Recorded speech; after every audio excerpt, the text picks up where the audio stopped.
Hi guys, Natalie Madison here of Artisan Cakes. I wanted to show you how to use our SPS plates and columns for support within your tiered cakes. And SPS just stands for single plate system. Basically, it's one plate resting on a series of columns below. And the plates come individually packaged.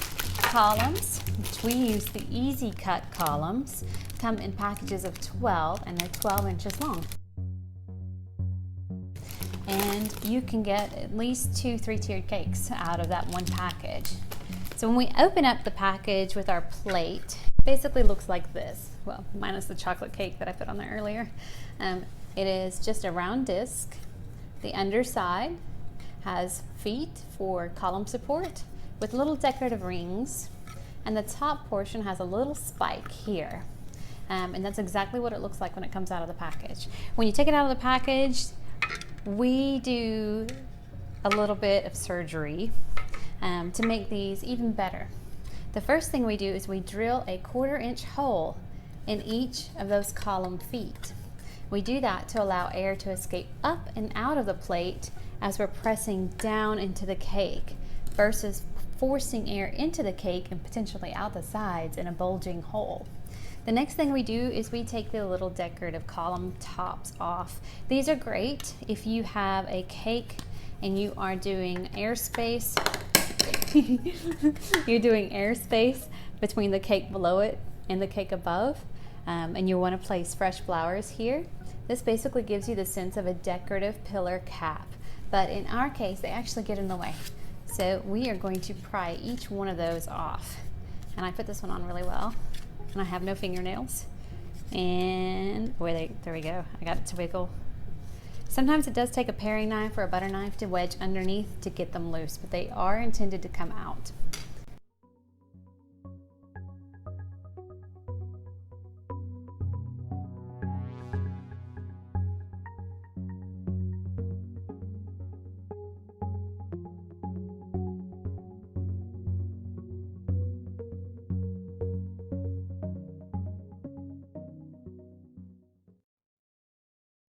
The next thing we do is we cut the little spike off. Some people love that spike, but it kind of gets in my way when I'm stacking.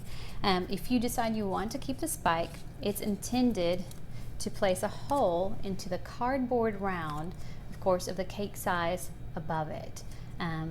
So this is the 6-inch diameter cake that would rest here and then go into my 9-inch bottom layer. And the idea is that you would center that neatly, press down, poke a hole into the cardboard, and it's supposed to keep your cardboard from moving and sliding if you were to lift and tilt your cake.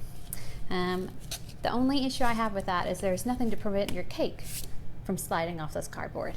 So in my mind, it's not as useful as you would think. If you decide you want to keep the spike, you do need to drill it out further. You can use a dowel and press in. You can use your drill and press a little bit of a hole in, but basically you want it to be easy because you're basically blind setting that next cake on top. You want it to find that center spike very, very easy.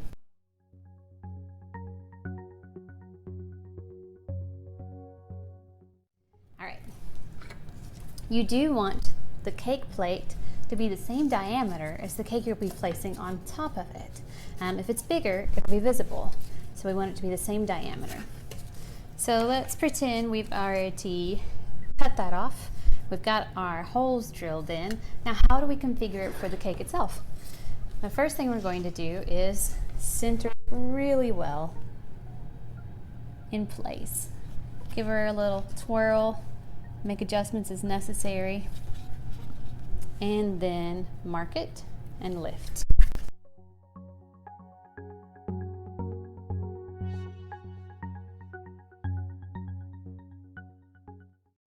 And you'll see we have a variety of rings where I've been playing with this already today.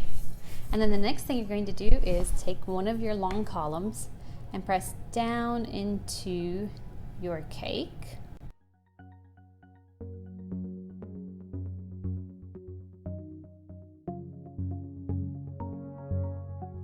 And then you're going to take your trusty Sharpie and mark it.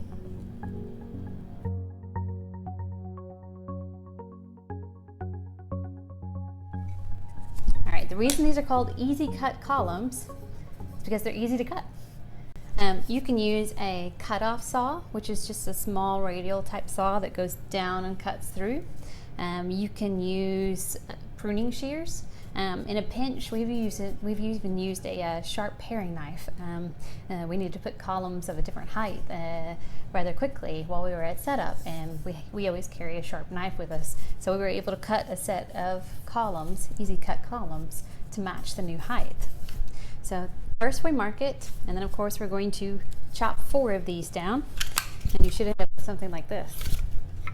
Now, we take our plate, preferably the prep one, and we're going to press our columns down inside. Some of them are a little firm, that's okay, give them some wiggle.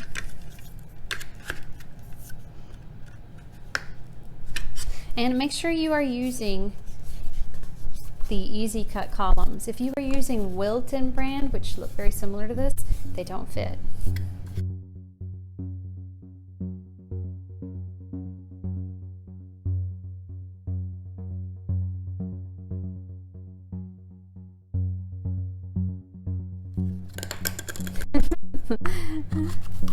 And each lot is a little bit different than the previous lot. Once you get your columns in place, go ahead and firmly press.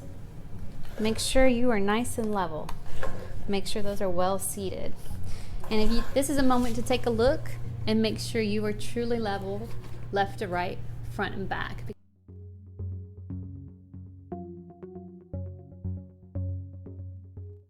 That will affect the straightness or the tilt of your cake above. These guys are going to fight me. And then we place them back in place. And press gently straight down. The air is escaping out the top. There we go. Now we have exceptionally strong support in this layer below. We will come through and do one more buttercream smooth coat, and we will run that buttercream right up to the edge of that plate so that the plate is flush with the buttercream itself, and that prevents any large gaps when you're stacking your next layer on top. That's how to use the SPS system. Super simple, super easy, and easy to cut on the fly. Thank you, and I look forward to seeing you in our shop. Have a great day.